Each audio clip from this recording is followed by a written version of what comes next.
If we are considering a list of those in the scriptures who disappointed the Lord by their actions or even by their doubts, we would have to speak of doubting Thomas.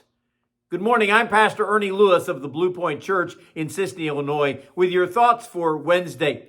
You know, we read in John chapter 20 that after Jesus had risen from the dead, on that very night when his disciples had assembled in a room for fear of the Jews, Jesus appeared in the room with them. He was suddenly present in the room and he said, "Peace be unto you."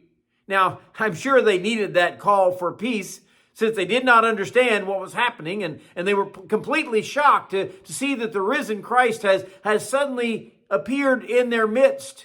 Now, if you figure the days, this was on a Sunday night and Thomas was not present.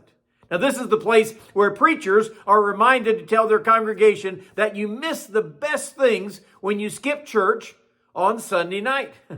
Of course, the other disciples shared with Thomas what they had experienced here, but Thomas would not believe them. I'm sure he had trouble believing that Jesus had actually risen from the dead. Perhaps he had heard some of those stories from the Jewish leaders about how his disciples had stolen his body away or overcome the Roman soldiers, the crazy things that they said.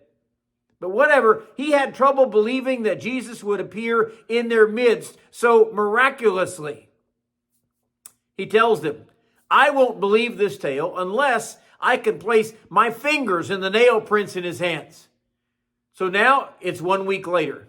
It's John chapter 20 and verse 27. And the Bible tells us that they are in this room again gathered. And by the way, this Sunday night, Thomas happens to be there with them. And again, Jesus appears in the room with the doors shut around them. Suddenly he's there and he says, "Peace be unto you." But this time he stops and he singles out Thomas in the midst. Knowing his doubts, he says to him, "Reach hither your hands, your fingers here, and feel the nail prints in my hands. Or thrust your hand into my side. Thomas, be not faithless, but believing." I mean, after all, you have seen and felt the risen Lord.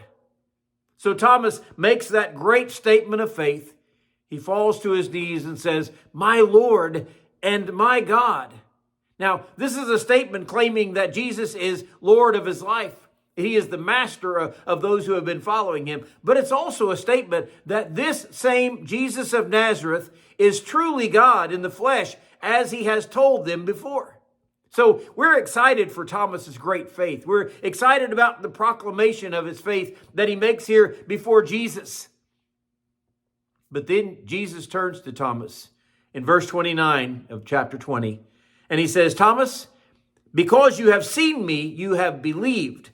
But blessed are they who have not seen and yet have believed." You see, faith, Hebrews chapter 11, chapter 12 says, or chapter 1 says, it is the substance of what we believe. It is actually the evidence of things that are unseen. That's what faith is like. Perhaps Jesus is talking about us today whenever he talks about those who would believe in him without ever really seeing him. Or can you and I say that we have that great faith in the Lord Jesus Christ as God himself?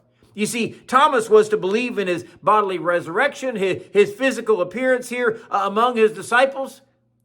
What kind of supernatural things do we trust God for today? What kind of things do we believe that God can do and God will do in our lives? Have we really placed that great faith in him?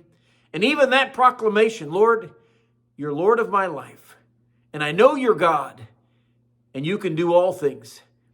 Help me to trust and believe that.